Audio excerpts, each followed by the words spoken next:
नमस्कार। आज बिहारी का एक और पद देखेंगे।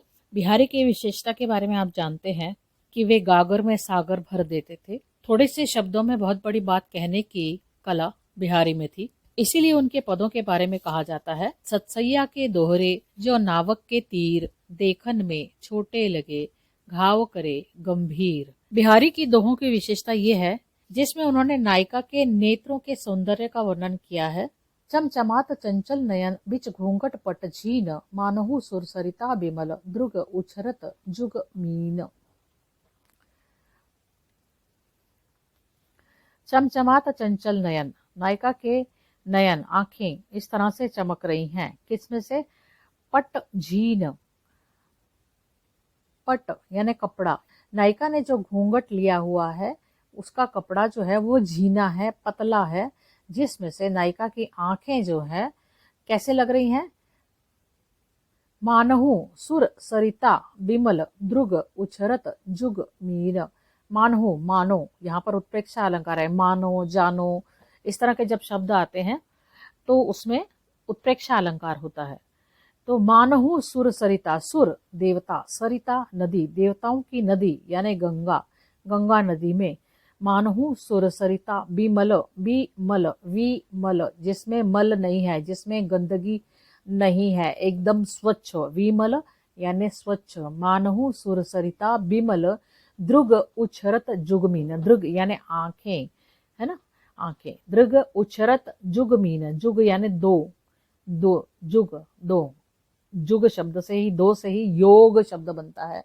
योग जहां पर ध्यान लगाया जाता है, आत्मा और परमात्मा का मिलन होता है, योग साधना। ठीक है, तो यहाँ पर है और द्रुग उछरत जुग मीन, जुग का मतलब है दो, मीन यानी मछलियां, दो मछलियां तैर रही हैं। अब यहाँ पूरा अर्थ देखो।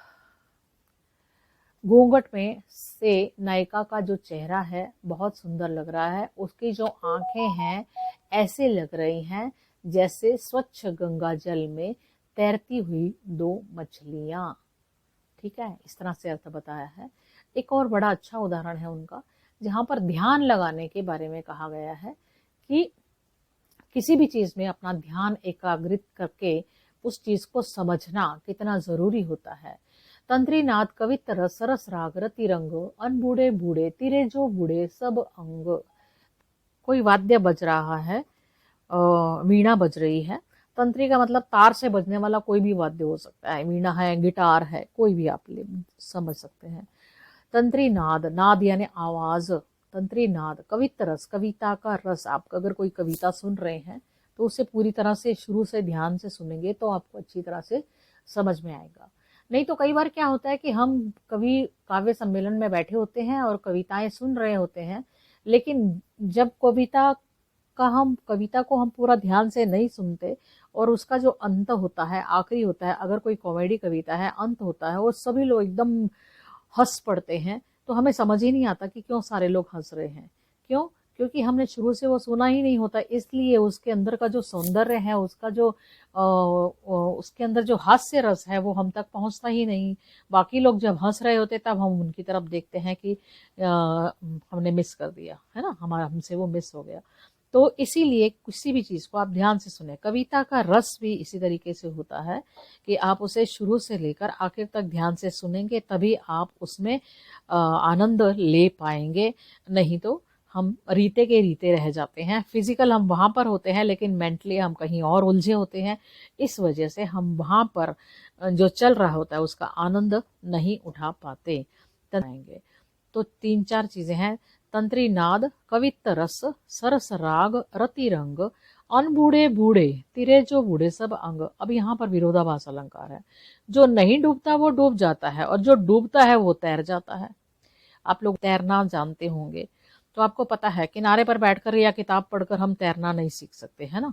अगर हमें तैरना सीखना है तो हमें उस तालाब में उतरना पड़ेगा, उस नहर में, नदी में, जहां पर भी आप तैरना सीख रहे हैं वहां पर नीचे डुबकी लगाएंगे, पानी में डुबकी लगाएंगे, तभी आप उसमें तैरना सीख सकते हैं। तक हम उसमें पूरी डुबकी नहीं लगाएंगे तब तक तैरना नहीं सीखते। अनबूढ़े बूढ़े जो बाहर से ही सोच रहे हैं कि बाहर से ही हम इसका आनंद ले लें और तैरना सीख जाएं, तो वो नहीं हो सकता। अनबूढ़े बूढ़े, और जो कविता के रस में, प्रेम के रस में, या फिर किसी नाद के रस में, कोई तंत्री नाद सुन रहे हैं या फिर कोई संगीत सुन रहे हैं, उसमें नहीं डूबते हैं तो वो डूब जाते हैं, उसके आनंद से वंचित रह जाते हैं।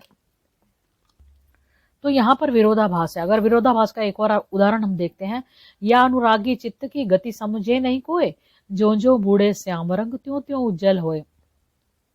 अनुरागी यानी प्यार करने वाले चित्त की गति यानी चाल कोई भी समझ नहीं सकता, ज्यो ज्यो वो काले श्याम के रंग में डूबता है त्यों त्यों उज्जवल होता चला जाता है। अब देखिए, हमें कहीं कहीं कोई दुपट्टा डाई कराना है या कोई चीज डाई करानी है काले रंग के अंदर, उसका कलर करवाना है, तो जब है ना काले रंग में डूब जाएगा और काले रंग का ही बाहर आएगा। यहाँ पर तो विरोधाभास अलंकार है कि हम ज्यो ज्यो काले रंग में डूबते हैं त्यों त्यों और भी उज्जवल पवित्र होकर आते हैं। यहाँ पर कृष्ण रूपी काला रंग है, जैसे जैसे उसकी भक्ति करते हैं त्यों त्यों मन का जो मालिन्य है, मन की जो बुरे भाव है, मन का जो अज्ञान है, मन का जो कालापन है, वो सारा निकल जाता है और जो व्यक्ति होता है वो स्वच्छ और पवित्र हो जाता है। तो यहाँ पर एक विरोधाभास अलंकार है। यहाँ पर फिर ज्यों जो शब्द आया है, ज्यों, तो यहाँ उत्प्रेक्षा अलंकार भी है। ठीक है, अब यहाँ पर मुख्य रूप से हम जो देखना था वो ये है, मकराकृति गोपाल के सोहत कुंडल कान, धर्यो मनोहीय धर समरु ड्योड़ी लसत निशान। मकराकृति यानी मकर के आकार वाले गोपाल के यानी कृष्ण के सोहत कुंडल कान, उन्होंने जो कानों में कुंडल पहने हैं वो जो मछली के आकार के हैं, बहुत ही सुंदर लग रहे हैं। सोहत यानी बहुत सुंदर लग रहे हैं। धर्यो मनो ही धर समरु, मनो यानी जैसे, मानो, उत्प्रेक्षा अलंकार फिर आ गया। ही धर समरु, ही मतलब हृदय, धर समरु, समरु यानी युद्ध, ड्योड़ी लसत निशा, ड्योड़ी दरवाजे की जो ड्योड़ी होती है जब हम दरवाजे के अंदर जाते हैं, लसत यानी दिखाई दे रहा है, निशान यानी ध्वज। अब यहाँ पर कामदेव की ध्वजा पर मछली का निशान होता है। अब यहाँ पर इस बात को बहुत ध्यान से समझना है।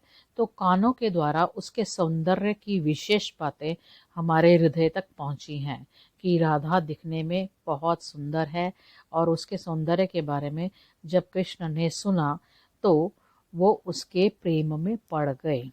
ठीक है, अब यहाँ पर उन्होंने क्या दिखाया, अब देखिए, जब दो राजाओं के बीच में युद्ध होता था तो हारने वाला जो राजा होता था, जो संधि करना चाहता था, तो वो अपनी सीमा पर ध्वज लहरा देता था कि हम आपसे, सफेद रंग का ध्वज लहरा देता था कि हम आपसे संधि करना चाहते हैं, है ना। हारने वाला जो राजा होता था वो अपने ड्योढ़ी पर, अपने सीमा पर एक ध्वज लहरा देता था और अपनी हार को स्वीकार करता था। यहाँ पर और उन विचारों को सुनने के बाद कृष्ण जो है अपना हृदय हार चुके हैं, और हार का निशान का प्रतीक है वो जो उन्होंने मकर की आकृति वाले कुंडल पहने हुए हैं। जिस तरह से ऐसे लगता है कि कामदेव का जो ध्वज है वो उनके हृदय रूपी ड्योढ़ी पर, है ना, हृदय रूपी ड्योढ़ी पर दिखाई दे रहा है। राधा के सौंदर्य ने कृष्ण के हृदय रूपी प्रदेश पर कब्जा कर लिया है, कृष्ण का हृदय जीत लिया है। इसीलिए हार का प्रतीक है कि वे उनसे प्रेम करने लगे हैं, वे अपना दिल हार चुके हैं। इसीलिए उन्होंने अपने हृदय की ड्योढ़ी यानी अपने कानों में मछली के आकार वाले कुंडल पहने हैं। ऐसे लगता है जैसे कामदेव की ध्वजा जो है उनके हृदय रूपी ड्योढ़ी पर लहरा रही है। समझ में आई बात? इस वीडियो में बस इतना ही। अगले वीडियो में फिर मिलते हैं। अगर आपको ये वीडियो पसंद आई है तो आप लाइक कीजिए, शेयर कीजिए और सब्सक्राइब कीजिए। मिलते हैं एक नई वीडियो में। तब तक के लिए नमस्कार।